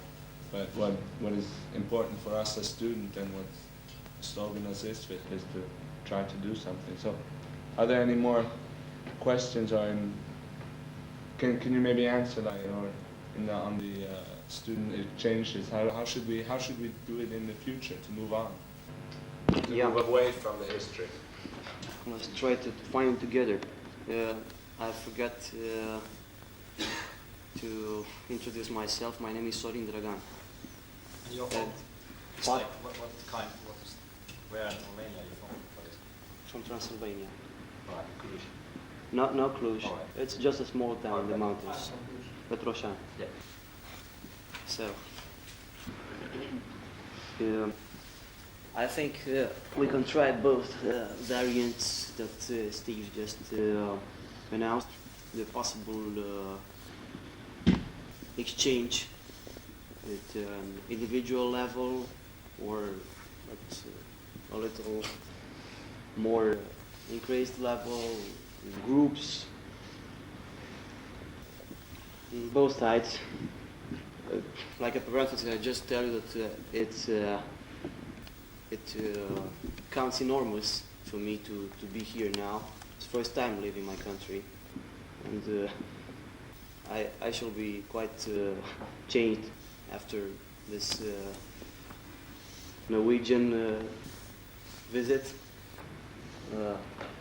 It's very important for us to know each other better from the both sides. For you to come in our countries, for us to come here, and of course to try to influence as we can the general opinion in our country, and why not the government's attitude, because in our condition as students, as we are not yet directly involved into some kind of problems, we represent a moral guarantee, because more or less the students are cleaner than other classes or categories, social categories, because we can have the advantage of being objective. Most of us are unmarried, are away from some particular problems, and we have the time to think a lot of collective problems of public life and so on. So that's an advantage. More we can think of the fact that being students, we are somehow a kind of avant-garde of intellectuality, and the fact that we are still in the middle of the process of education, it has a very important side. The fact that we are not definitely shaped, but the process is continually going on. I mean, we can develop ourselves in the proper way. It's not an end yet for us. So we can stand for the future and for the progress somehow. If someone is put to choose from everybody who is the most suited for this judging and deciding and suggesting and acting, I think it's us, the students. That's it. I'd like to have some, a little bit more specific questions. We have talked generally now, but getting into what can we do exactly. Okay, so yes, this but exchange. we have two questions here, and I think you have. Well, okay. Yes, we can. My name is Richard Addy. I'm Britain studying economics. It's very interesting to hear your historical analysis of the situation, but I'd like to know specifically what you consider the main problem to be, in the sense that when you're having dialogue, as we've talked about a lot about, what are you talking to move towards? What is the situation that, obviously, you know, the utopian situation, but specifically, how do you expect, and do you see any real ways of progress? Because when we say we'll talk about dialogue, there's many things you can talk about the issue, but I think you have to focus on one specific aspect where you can make progress from. So where do you see which groups do you see the best progress coming from? Well, you kind of asked like, partly like, what are the goals? Exactly. And how should we get there? So what is the particular goal of the Romanian? I should first point the economic side, because from this point of view, I consider that here you have a larger sphere of influence, and anyway, you have a lot of experience in this field, because what has been done in Eastern Europe is half an amateur work, and half it was an evil will work. So now, to use a comparison, we are like a child that is just starting to move. So we need some qualified assistance to show us some economic patterns, to propose variants, and once one of these variants once choose, to follow us in this process of economic development. I think the most important thing that you can do for us is to try to influence our future economic development, of course, in the good sense of the word, because the West have influenced a lot the other countries, but not as friends. So that's the most important for me. Okay, so what we'll try to do is the next one's on the list, and we'll just have like what it seems like is like we're talking to him. So we'll have we set the end there to the questions to him, and then we'll have all the questions, and then we'll have an answer from you at the end. Okay?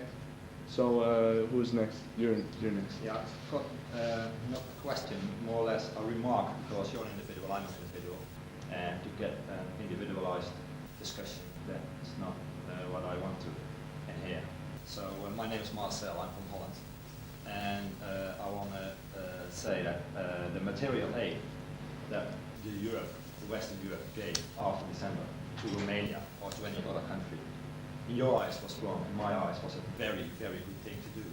Because as soon as the television, the Hungarian television, showed us what was going on in Romania, lots of people in the West were shocked about what was going on. We were all very interested, I was very interested for years already, about what was going on in the East. And as soon as this was on television, everybody started thinking about it. So there was a very, very big awareness. Even the most commercialized television in Holland made an evening program which has been shown in Romania on television. So a million people, at least, in Holland were very interested in what was going on. And that's a very big pro you've got there. Because by being aware, you get people more interested. And that's a big thing you need. It made me go to Romania in March. And I visited Timisoara, Rasa, Toulouse, and Bucharest. And I thought that these people all felt really good about what had happened. All the aid that came in helped them a lot. Like someone said in Bucharest, we thought the West hated us because that was what Ceausescu government said to us, they hate us, they don't want to help, they don't want nothing. And all of a sudden, the wars broke up and all this aid came in. And we're really surprised about all the aid that's coming. And I think it's a good thing. Right, that's the one. You have a small one first. Yeah. Well, concerning the goals that we are going to follow in the next years, I think that I can see in our economy we are having a lot of unprofitable enterprises, made lots of them because of political reasons. You know about our great scientist in chemistry.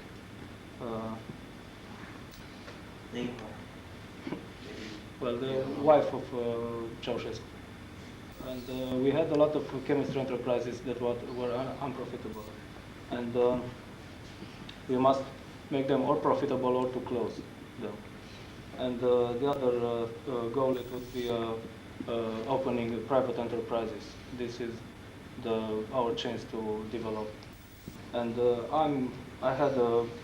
my opinion is that tourists could be very strongly developed in our country because we are having lots of fine mountains and the seaside and the Danube Delta. We are having lots of monasteries and cultural monuments, and it would be a very profitable thing to develop. About the dialogue, I think that national level dialogue wouldn't be so effective. I think because it just is a dialogue between politicians. I think that Western countries can help Romania by bringing it back in Europe to be a really European country. And that can't be done only by a national level dialogue. I think that traveling in Romania, people from Romania traveling abroad, and also advertising in publications or on TV, that could be more effective. And that's the first point. And the second point that I want to speak about is about these events. I don't think that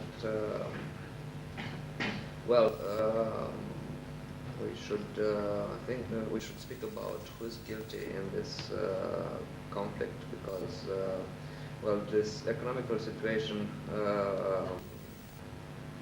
is like a jump back in history, so we should expect that people act like being 100 or 150 years ago. That's the mentality. That's the level of development, the life level, and that's the mentality that is related to this level of development. I think that we should find the reasons, exactly the reasons that brought these two nationalities to this fight, and I think that these are only economically, because before the Second World War we haven't had any violent national conflicts. Between the Hungarians and the Romanians in Romania. Yes. The conflict still exists, but generally people try to solve it peaceful. Only this situation and only this long period of communism in which the Hungarians had no national rights brought them to have this fight. That's I think that the solution is to develop the economy, and afterwards this will solve. This conflict will be solved in a peaceful way. So what you pointed out is that the conflict between the Romanians and the Hungarians is a very tough conflict at the moment, as we have been discussing. It is very hard for the people who are there, but they have lived peacefully together before, and there must be a solution. I'll give you some other ones from what's this one? Not I get hard one.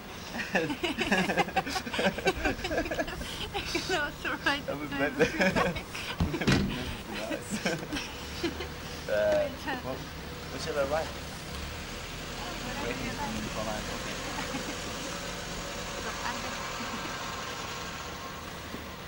You should write to Lars.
I live at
bit the start fight In the scream.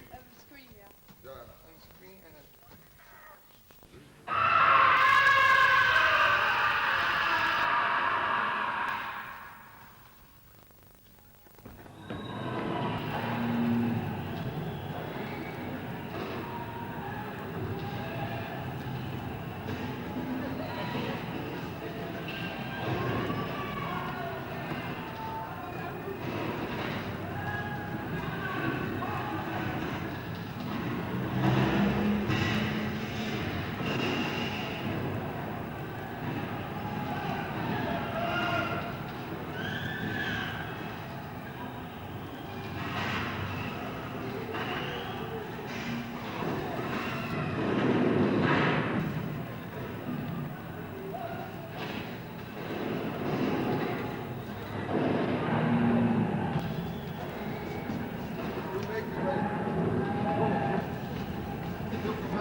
Everybody died. You going with it. Come on, stand up. Go and fight. No. But after 5-10 seconds, you making like this. You can't. No. What I can do. But you must stay in the center here, in the stage, when you're making this. Maybe they can go around more times. Oh, yes. Grow the body. Yes, you play good. And when you're making peace, when you use can, you know. This moment start smiling in the and you make it like like you stay friends with some. You understand? Yeah. Come on, give me the like. So once more.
Stefan, go there. Right.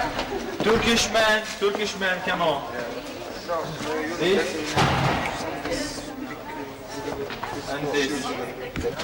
Genau. Yeah, this and this. And you want to dance and a tie. We sing clothes afterwards. No, maybe. Maybe some. Okay, Sta cambiando dietro, vai dietro. Finish! Har dere nøkkel? Finish, skal nå. Ja, det er åpent opp og ned med.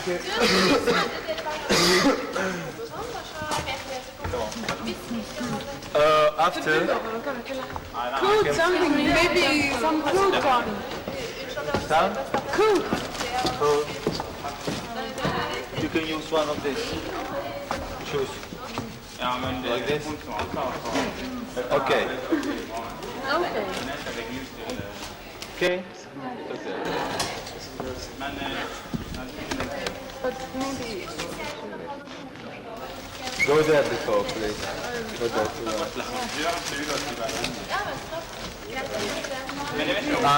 okay. Okay. Dress it now. Go.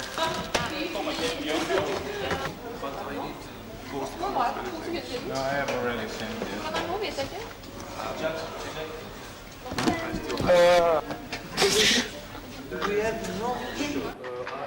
I see.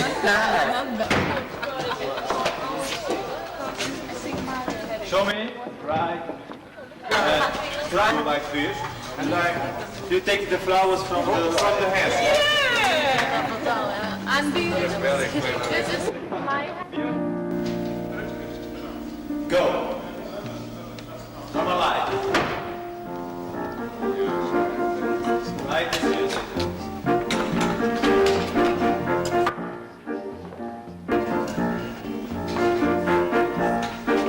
Don't forget.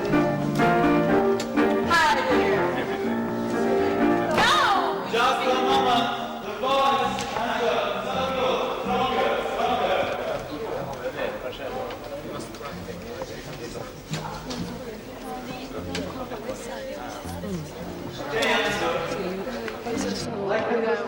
Hello, baby. It's for you. I am here just for you. Okay, just. Yeah? Okay, two, say. Hi there! Is this for you, dog? Why so good? No! It's for me!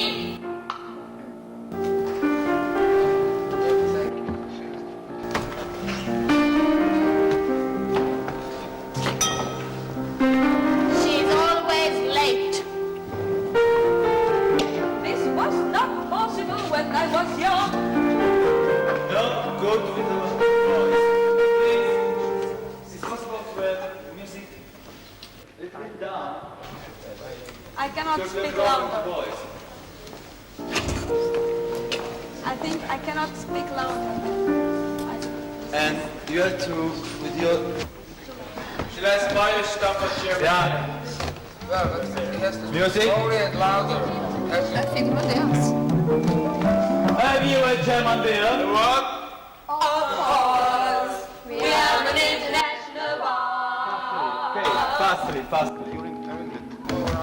During the time the girls are singing, I go to the bar or I stop here. You stay here, and when... Do it in different voices, we have to start together. Yeah, of course, yeah. I go to the bar. After this, you go there. And you see. Okay. During the time, I go to the bar, I say, Pastor John, yeah. Okay. You can. Have you in your language? Have you a German beer? What? Have you a German beer? What? Of course, we have an international bar. Right. Because the German beer is the best. The German is the best. Okay. You know? All right, I'll try again. Music? Haben Sie ein deutsches Bier? What? Of course, we have an international bar. Right, because the German beer is the best. Germans are the best. Right, you have to wait for a little, because you have to stop to say, and after you, okay? So once again, no. Have you done before? Oh, I haven't. No, I haven't. Ah, you have to do this. Yeah, I know. Hey, you. No, it's the best. Stronger. Try to take it. Take it. It's good for the babies. Stronger. It's good for the baby. wood for the babies. Louder. Okay. Okay.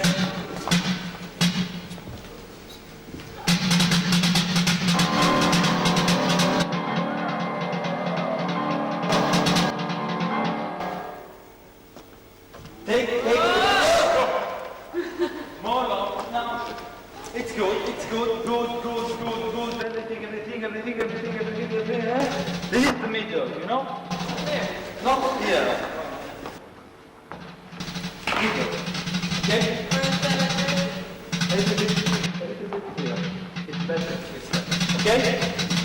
And really clean this top. About this festival, the persons from different countries and with different backgrounds actually can cooperate is of course very good, but has it worked out?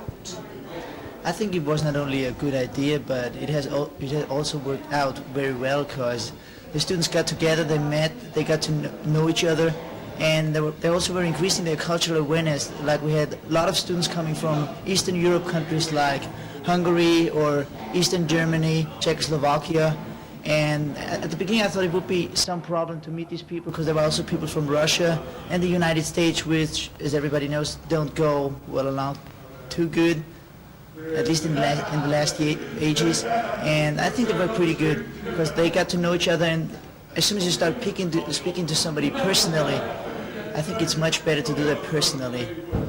So actually we were talking a lot, discussing a lot, and I think we made some good points. So it has worked out. Yeah. Have you had any problems during this week?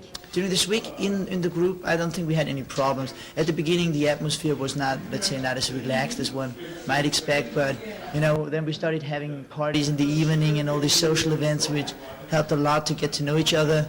And I think that was a very good idea to organize the ISFiT like that, so that you have academic meetings in the morning, and then you have seminars and also social events.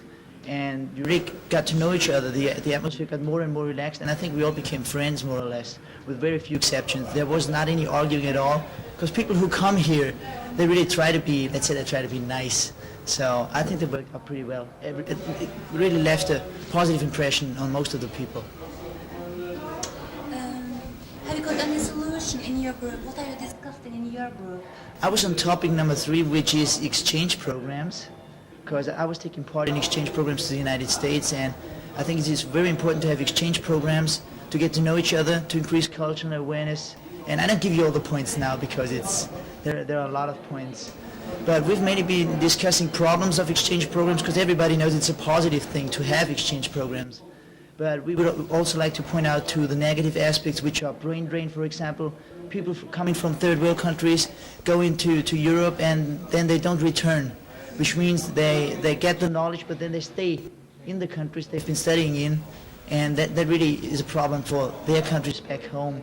Then there are several other aspects, like we really do need in Europe a common credit system. There were a lot of problems, especially if you come from Eastern Europe, to have something to compare.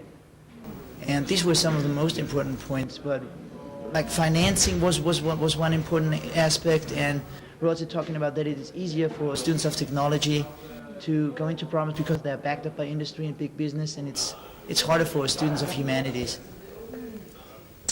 So we covered a lot of points. Yeah.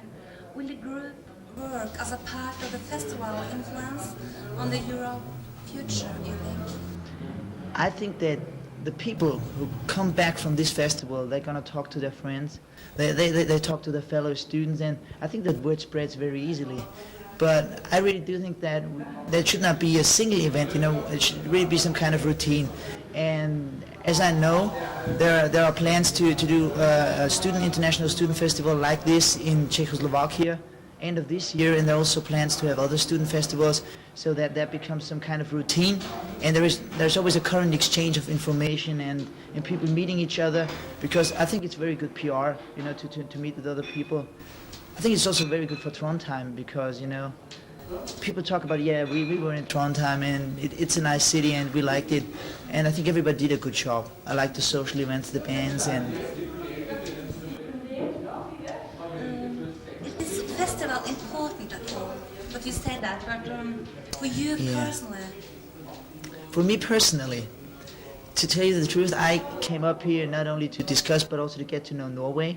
And I think it was the ideal means. You could go sightseeing. We had one day off. I went telemarking and I was trying to snowboard. So I think it was an ideal combination. If you go up there, it's a festival. You do academic seminars. It's a combination of both, which is very good. Because otherwise, if you only discuss issues, it's not going to be a real festival. And I think this program managed to cover both points. Has it changed any of your attitudes? Has it changed any of my attitudes? Well, I would say I'm a pretty internationally minded person anyway. So I think it is important to go to festivals like that. But what has changed is that I was very suspicious about people from Eastern countries, how would they react, and now that I got to know a lot of them in person, also people from the Soviet Union, from Lithuania, you have all these political issues, but when you really see these people and meet them, they're just, they've got the same ideas like we, they enjoy the music just as much as we do. So I think it's really very good to increase that. It's very hard to express that, but how can you tell? You simply get into the feelings of other people, you understand their point of view. And insofar it changes the attitude.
Before you go out and ask, so they know about it.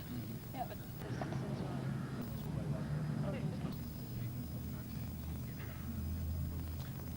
another thing I think we did very right was the binder. That's really good. Yeah, just put all information into one binder. I don't know. Have you read it? Well, very sad I haven't. No. Of course, you read the most important about the program, about the seminars and so on, but I can read it in the train back, of course, but it's, perhaps it's really a lot of information, a lot of text, not so much information on papers. But I think you can find all information there if you're looking for it. If you Yes, need of something, course, you of can course, go there. of course. Perhaps it's better than to have less of it. I think so. Or you should try to find optimal. And when it comes to information, make sure to get a good secretary and have a good secretariat. That's very important. I think they've done a great job for us. And do the people from the secretariat, I mean, I expect it needs a lot of people who just write on the typewriter and do the job, which is not so fantastic. No, but it just because everybody does they manage their own jobs and they do this. We don't have anybody just sitting there. Sometimes you have problems that you'd like to, for example, we'd like to make their presentation of the business schools MBA forum. It's a kind of independent project. I think it's quite challenging. But if you are talking about it with the people, so they are afraid to take the responsibility and to go for it. They underestimate themselves. I mean, that's my experience. It's surprisingly a lot of cases. It's not your case, I think. You have fantastic ideas what can be done, but if it comes that who will do it, and so on, so they think, okay, I would like to, but not be a leader, not to take the major responsibility. Yeah, well, you can always. Well, there's always a lot of ideas, and then you just have to go for the ideas that we have resources for, and the things that one can take the responsibility. For. So the ISFiT rail was realized because there was one that wanted this thing very much. If no one wanted to do this, we just we couldn't do it because what can we do? Okay. So you need some people that are interested in it. So we just try to do as many things as we can and want to do, and do it as great as we manage. But because you can't press people to do things that they absolutely don't want to do, because everything else is on they're doing this for free, no money, and just their spare time, and they instead of school and whatever. So they need to want to do this. Yeah, sure. Yeah. But for example, for us, it is a problem.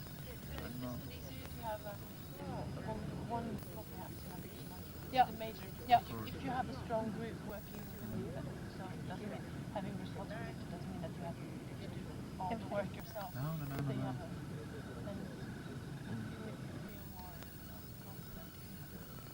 Group supporting also.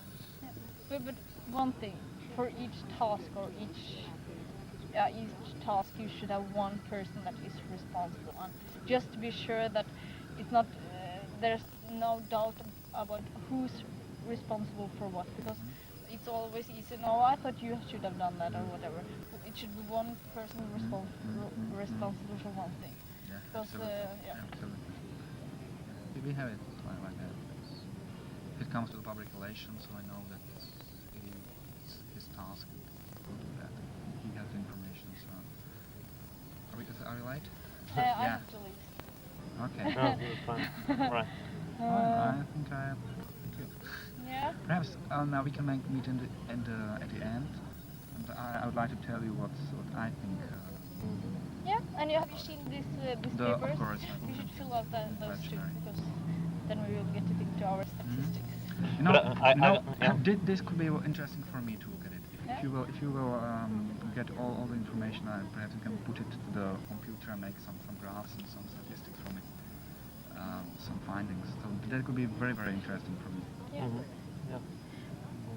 Then I think perhaps I'll be interested to have a look at your debates, where you send the information, the addresses you've used. It's a lot. Yes. The addresses you sent. The addresses you sent. Oh, for that to spread. Oh yes. You want to see some of it? Or You can get a book. You can get a book in the world You can of get a learning. book. It has, Mhm. yes, it has all the universities, all that. You Right, go to the foreign affairs ministry.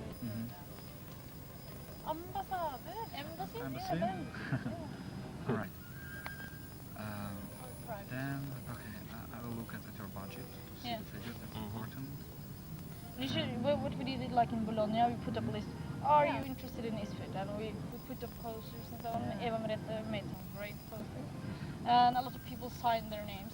And that's the names we use. But I think it's right that you should do the same, not to use, or I don't know if this would be misuse if we just gave you all the addresses. I think we Okay, have yes. done I don't want the private addresses. No. Oh, but that's good. You should I know, but if you send the private addresses first, I must try the private letter with that and ask them to spread the information. Yeah, but just like I told you, some places they don't spread information even if you tell them to. It just stays within the small. No, we can't in fact use your private addresses. No. We have our network. Of course, we have our people everywhere, and I even got to the people I was talking somewhere in the building. There's a center for management education, so I was talking to people there, and very nice. I think they expect they do quite well. Depends, because we have 150, right?